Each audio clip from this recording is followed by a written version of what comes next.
¿Y si te dijéramos que tus ídolos del cine de oro mexicano no eran quienes creías? Durante esa época brillante, también existieron hombres que se aprovecharon de su fama y poder para abusar, manipular y violentar a mujeres detrás de cámaras.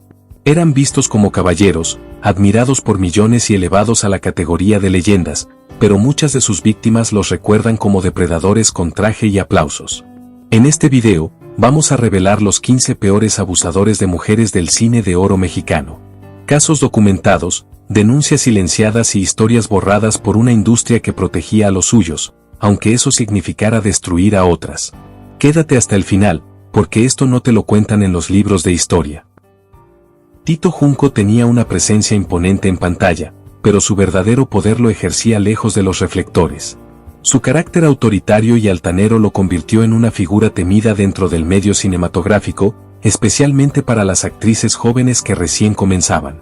Se dice que Junco veía a las mujeres como personas siempre a su disposición, y que más de una actriz fue víctima de sus amenazas encubiertas.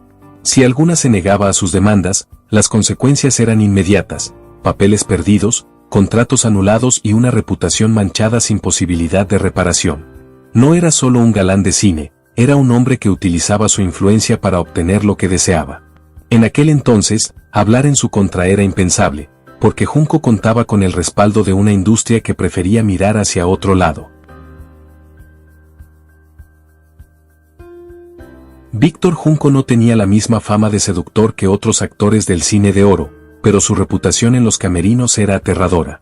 Se decía que era persistente, agresivo y que no aceptaba un rechazo como respuesta, algo que muchas actrices aprendieron de la peor manera. Era común que, en las fiestas del gremio, las mujeres lo evitaran, pues su actitud podía pasar de la galantería a algo mucho más perturbador en cuestión de minutos. Las actrices sabían que, si se cruzaban con él, debían encontrar una forma de alejarse antes de que su insistencia se transformara en un problema mayor. En una época donde los hombres del cine eran intocables, las víctimas de Junco no tenían alternativa, o soportaban su conducta o veían su carrera desmoronarse. Arturo de Córdoba era el hombre sofisticado, el amante irresistible, el caballero ideal. Pero fuera del set, su comportamiento estaba lejos de ser el de un romántico empedernido. Circulan rumores de que no aceptaba un no como respuesta. Más de una actriz padeció su insistencia, y algunas contaban en voz baja que, si él se fijaba en una mujer, esa mujer tenía pocas opciones de escapar. La diferencia de poder era abismal. Un solo comentario suyo bastaba para destruir la carrera de cualquiera. Las actrices sabían que hablar significaba quedar vetadas por los estudios. A pesar de todo, su imagen pública permaneció intacta. Pedro Armendáriz tenía una presencia intimidante, una mirada penetrante y una voz que inspiraba respeto o miedo. No pedía las cosas, las exigía. No seducía, tomaba. Y si alguien intentaba resistirse, las consecuencias eran imprevisibles. Se decía que Armendáriz no aceptaba un no por respuesta, y muchas actrices sabían que trabajar con él implicaba soportar la constante presión de su temperamento explosivo. Quienes intentaron enfrentarlo vieron su carrera desplomarse. Las historias sobre él se contaron en secreto, en susurros, en anécdotas que nunca llegaron a los periódicos, pero sí a los camerinos. Se habla de encuentros forzados, de súplicas ignoradas, de mujeres que tuvieron que ceder porque el peso de su nombre era demasiado grande para desafiarlo. El respeto que generaba en pantalla era temor en la vida real, y la industria lo sabía, pero nadie actuó. En pantalla, Carlos López Moctezuma era el villano perfecto, ese hombre despiadado que infundía miedo. Pero su personalidad real no se alejaba demasiado de sus personajes. Era conocido por su trato áspero y despectivo hacia las actrices. Sobre todo con aquellas que estaban iniciando su trayectoria en una industria donde los hombres determinaban el destino de las mujeres, él disfrutaba haciendo sentir a las actrices que no valían nada. Más de una llegó al borde del colapso emocional tras trabajar con él. Su dominio no era solo físico, sino también mental, y nadie se atrevía a enfrentarlo. Pocas figuras del cine de oro infunden tanto miedo como Emilio "el Indio" Fernández. No solo era un hombre de carácter violento, también era una figura peligrosa. Su nombre está asociado a una historia de abusos, amenazas y un deseo obsesivo de imponer su voluntad sobre las mujeres. Se decía que, cuando el Indio posaba sus ojos en una actriz, ella solo tenía dos opciones: ceder o prepararse para lo peor. Existen testimonios de mujeres que afirman que, si alguna se resistía a sus avances, su furia era incontenible. Desde destruir carreras hasta hacerlas desaparecer de la industria, Fernández era un verdugo que nadie se atrevía a desafiar. Pero lo más aterrador no era solo su influencia, sino su violencia.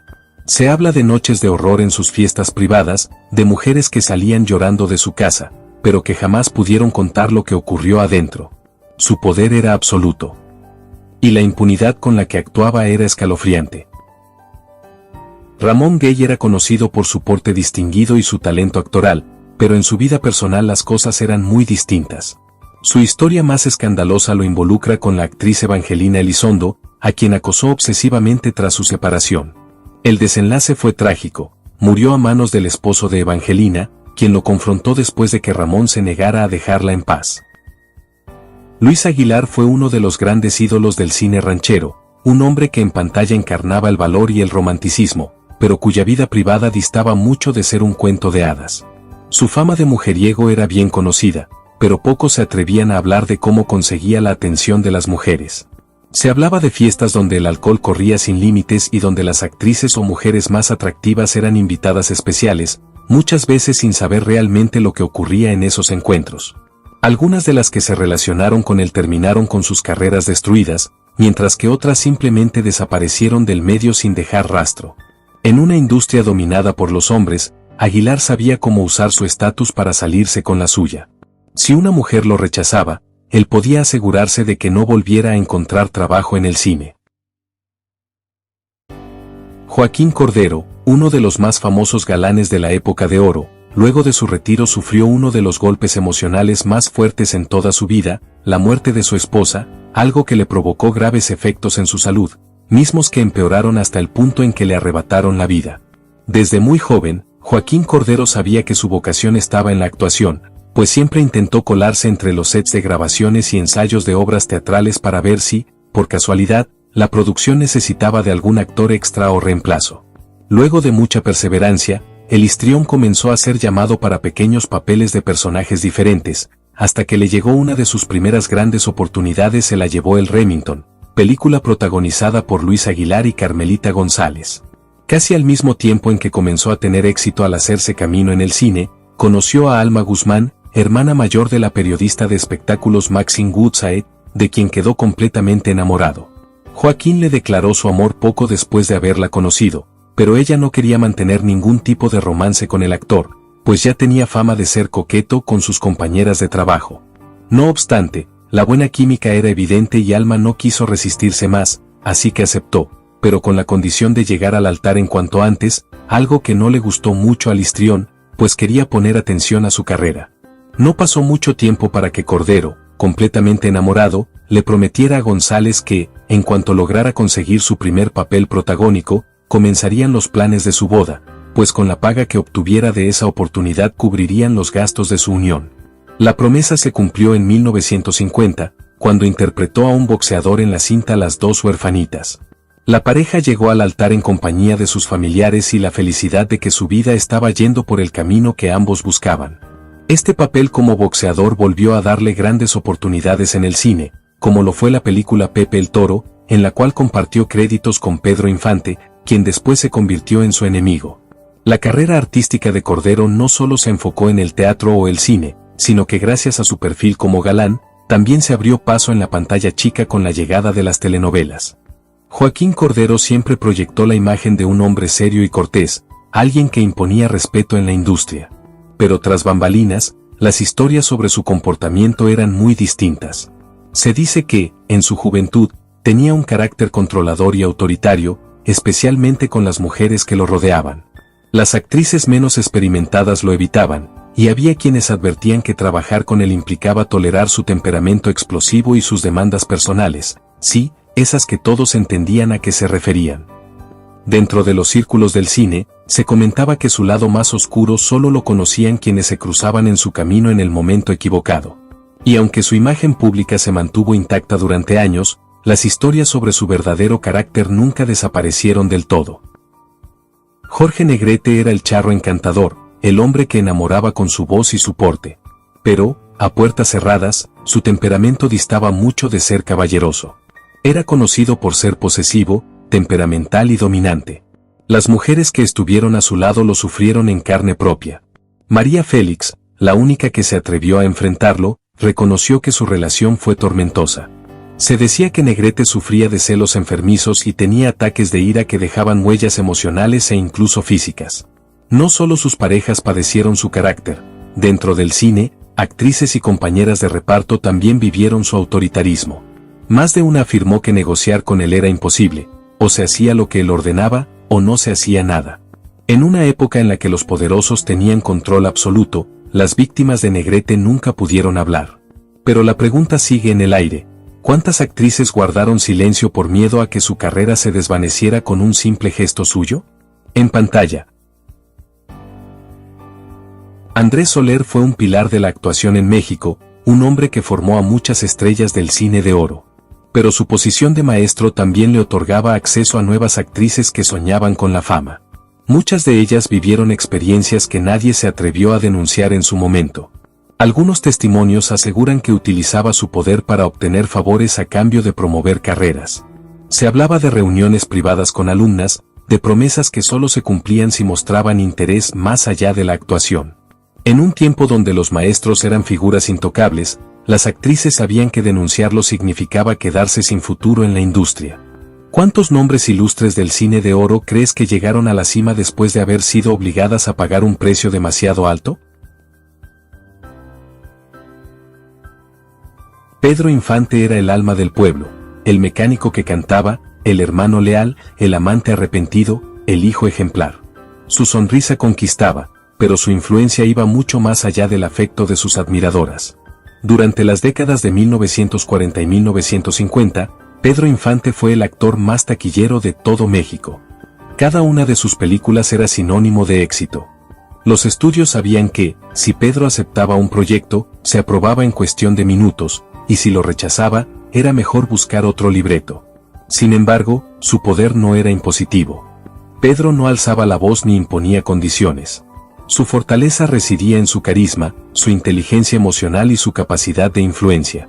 Sabía cómo ganarse a todos, pero también cómo conservar el control. Trabajaba codo a codo con los mejores directores, pero también con los técnicos, vestuaristas e incluso los acomodadores. Los llamaba por su nombre, los abrazaba, les llevaba pan dulce, y con eso, todos sentían que le debían algo. Una vez, un actor de reparto comentó que Infante llegaba al set 2 horas antes, solo para observar a todos, tomar café con los extras y escuchar los chismes del día. No lo hacía únicamente por cortesía, sino porque comprendía que el verdadero poder no se ejercía con gritos, sino con lealtades. Y aunque parecía sencillo, era extremadamente meticuloso. Si algo no le convencía, lo modificaba. Se involucraba en la edición, proponía cambios en las escenas, reescribía diálogos. No imponía, pero todos sabían que si Pedro quería algo distinto, se haría a su manera. Además, tenía gran ascendencia en los medios. Sabía gestionar su imagen con astucia, filtraba las noticias que deseaba que salieran a la luz, mantenía sus polémicas bajo control y cultivaba una figura de hombre noble que nadie se atrevía a ensuciar. Entre sus colegas era intocable. Aunque mantenía rivalidades, como la conocida con Jorge Negrete, nadie se animaba a enfrentarlo públicamente. Su fama lo protegía, el público lo idolatraba, los productores lo requerían y sus colegas lo veneraban, aunque con un respeto teñido de temor disfrazado de admiración. Pedro Infante no solo era una estrella, era un imperio emocional. Y en la época del cine de oro, quien contaba con el apoyo del pueblo, poseía el verdadero poder. Cantinflas no solo fue uno de los actores más taquilleros del cine nacional, también fue empresario, productor, guionista, figura política, e incluso dueño de sus propias películas. Con su compañía Posa Films, tenía un control absoluto sobre sus producciones, desde el libreto hasta la edición final. ¿Y qué significaba eso? Que nadie le daba órdenes. Él decidía qué personaje interpretar, con quién actuar, qué director contratar, y a quién nunca volver a llamar. Un director de fotografía que colaboró con él en varias películas confesó que Mario era perfeccionista al extremo. Si un actor no captaba su ritmo cómico, simplemente lo reemplazaban, sin discusión alguna. Cantinflas no levantaba la voz, pero sí te daba una palmada en el hombro y decía, «Gracias, mi chato». sabías que no aparecerías en la siguiente toma. Además, su cercanía con figuras políticas y empresariales le permitió mantener una posición prácticamente intocable dentro del medio. Se rumora que, durante un conflicto con los sindicatos, fue él quien impulsó cambios estructurales que terminaron beneficiándolo, mientras muchos otros quedaban fuera del juego. Y aunque públicamente se mostraba como alguien apolítico, en privado tejía alianzas silenciosas que lo mantenían resguardado. Era un maestro del doble discurso. Mientras hacía bromas contra los poderosos en pantalla, cenaba con ellos en privado. Un joven actor de comedia intentó hacerle sombra en los años 50, pero, misteriosamente, dejó de recibir llamadas. Algunos creen que, simplemente, no había espacio para dos reyes de la risa. Cantinflas era irrepetible, y lo sabía. Su imagen de hombre humilde, con pantalones caídos y un discurso enredado, ocultaba una mente brillante, un negociador hábil y un estratega formidable. Pedro Armendáriz, por su parte, no necesitaba alzar la voz ni pertenecer a un sindicato para ejercer influencia. Gobernaba desde la elegancia, el prestigio y las conexiones internacionales que ningún otro actor mexicano de su época poseía. Con una presencia imponente, mirada penetrante y voz profunda, Pedro no era el clásico galán popular. Era un intérprete con formación teatral, con profundidad y estilo. Su carrera lo llevó a convertirse en una de las pocas figuras del cine de oro que alcanzaron el éxito en Hollywood, trabajando con directores de renombre como John Ford y compartiendo escena con leyendas como Dolores del Río y María Félix. Ese nivel de reconocimiento lo volvió intocable. Los directores sabían que colaborar con Armendáriz era garantía de calidad, y los actores entendían que, sin su aprobación, era muy difícil compartir pantalla con él. Una actriz secundaria llegó a revelar que, cuando fue elegida como coprotagonista junto a Armendáriz, él solicitó que la reemplazaran porque, según dijo, no tenía presencia. Esa decisión no solo le costó ese papel, también le cerró las puertas de otros estudios. Pero su poder no era agresivo, era selectivo. Pedro elegía meticulosamente sus proyectos y rechazaba aquellos que no cumplían con sus estándares. Tenía la capacidad de levantar o desmantelar una producción con una sola decisión. Los productores lo buscaban no solo por su talento, sino porque su nombre abría mercados más allá de México, especialmente en Estados Unidos y Europa. Además, era cercano a políticos, empresarios y figuras clave del ámbito artístico. Era el tipo de hombre que, sin decirlo, te hacía sentir que te estaba evaluando. Si le caías bien, te abría la puerta. Si no, el silencio era su respuesta. Su final fue trágico, un diagnóstico de cáncer terminal y una muerte que aún genera controversia por la forma en que ocurrió. Pero hasta su último aliento, Pedro Armendáriz conservó una reputación de elegancia, poder y criterio incuestionable. Él no levantaba la voz, él seleccionaba. Y en el cine de oro, ser elegido por Pedro era como recibir la bendición de un rey. Al hablar de Ignacio López Tarso, no hablamos solo de cine, hablamos de teatro, televisión, historia, y de una voz tan imponente que, sin necesidad de elevarse, se escuchaba en toda la industria. López Tarso fue uno de los últimos titanes que conectaron el mundo clásico del cine de oro con las nuevas generaciones. Su trayectoria comenzó en los años 50, cuando la época dorada ya había ofrecido sus joyas más relucientes. Pero él llegó para consolidarse primero como el heredero al trono, y luego como el monarca absoluto. Protagonizó Macario, una de las cintas más emblemáticas en la historia del cine mexicano. Desde entonces, su figura se volvió casi mítica. Pero más allá del talento, que le sobraba, lo que lo colocó en esta lista fue el respeto y la autoridad que ejercía en todos los ámbitos del medio. A diferencia de muchos, López Tarso no perseguía el poder lo buscaba a él. Directores, actores, productores, políticos, intelectuales, todos lo consultaban. Era la voz de la experiencia, el sabio que hablaba poco, pero cuya palabra tenía peso. En entrevistas, era frontal, no se reservaba las críticas. Una vez declaró: el problema del cine actual es que no le creen al actor. Y sin fe en el actor, no hay arte. Esa frase se repitió por generaciones. Apoyó sindicatos, participó en debates sobre leyes culturales, defendió a jóvenes intérpretes, y, a pesar de su edad, jamás se alejó del escenario.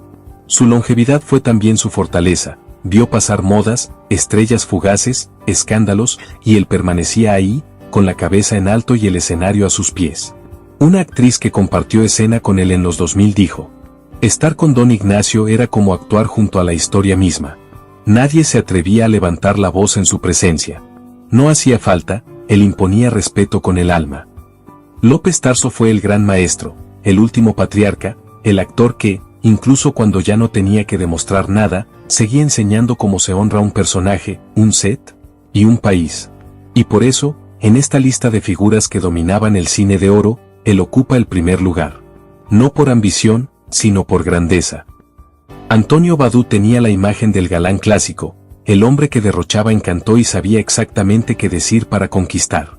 Pero tras esa fachada de caballero, se ocultaba una historia mucho más oscura. Su fama de conquistador no era solo un mito. Se decía que no solo seducía a las mujeres, sino que también las coaccionaba, aprovechando su influencia en el medio. Actrices jóvenes que buscaban una oportunidad en el cine terminaban atrapadas en un juego donde decir no era una opción real. Varias de ellas, después de cruzarse con Badú, abandonaron la actuación sin explicación aparente, como si alguien las hubiera borrado del mapa. Los rumores señalaban que, una vez que él obtenía lo que deseaba, se encargaba de que esas mujeres no volvieran a brillar. Era el clásico depredador con una sonrisa encantadora, uno de los tantos que la industria protegió durante décadas. ¿Cuántas trayectorias arruinó solo por capricho? Wolf Rubinsky era un hombre de físico imponente. Como luchador y actor, su presencia inspiraba respeto, y también temor. Hay historias que aseguran que, lejos de la pantalla, su fuerza no era solo para combatir en el ring o en las películas, sino también para someter a las mujeres que se negaban a ceder ante sus insinuaciones. Algunas actrices comentaban en privado sobre situaciones incómodas en los sets, donde su actitud pasaba de juguetona a intimidante en cuestión de segundos. David Reynoso proyectaba la imagen del hombre de campo, fuerte y dominante. En la vida real, no era distinto. Se decía que tenía la costumbre de probar a las actrices antes de permitirles trabajar con él. Y si no aceptaban su juego, las hacía sentir que jamás tendrían un lugar en la industria. Era un hombre de palabra áspera y mano firme, y las pocas que intentaron desafiarlo vieron su carrera bloqueada en cuestión de días. Manuel el Loco Valdés era querido por su humor irreverente y su personalidad desinhibida, pero en privado, sus bromas con frecuencia cruzaban la línea del respeto. Varias actrices contaban que era persistente, aprovechándose de su fama y posición para decir cosas que no podían rechazar sin arriesgarse a quedar mal en la industria. Aunque muchos lo defendían diciendo que solo era su forma de ser, la realidad es que su actitud llegó a incomodar y a poner en situaciones difíciles a más de una mujer. El cine de oro nos dejó historias inolvidables, pero también ocultó algunos de los abusos más graves de la industria. Durante años, estos hombres usaron su poder, su fama y el silencio de la época para hacer lo que quisieron, sin que nadie los detuviera. Sus víctimas fueron actrices talentosas, que solo buscaban un lugar en el cine, pero que terminaron pagando un precio demasiado alto. Ahora la pregunta es, ¿cuántas de estas historias crees que jamás salieron a la luz? Déjame tu opinión en los comentarios, y si quieres una segunda parte de este video, también menciónalo en tu comentario. Te estaré leyendo. Nos vemos en el próximo video, aquí en tu canal favorito.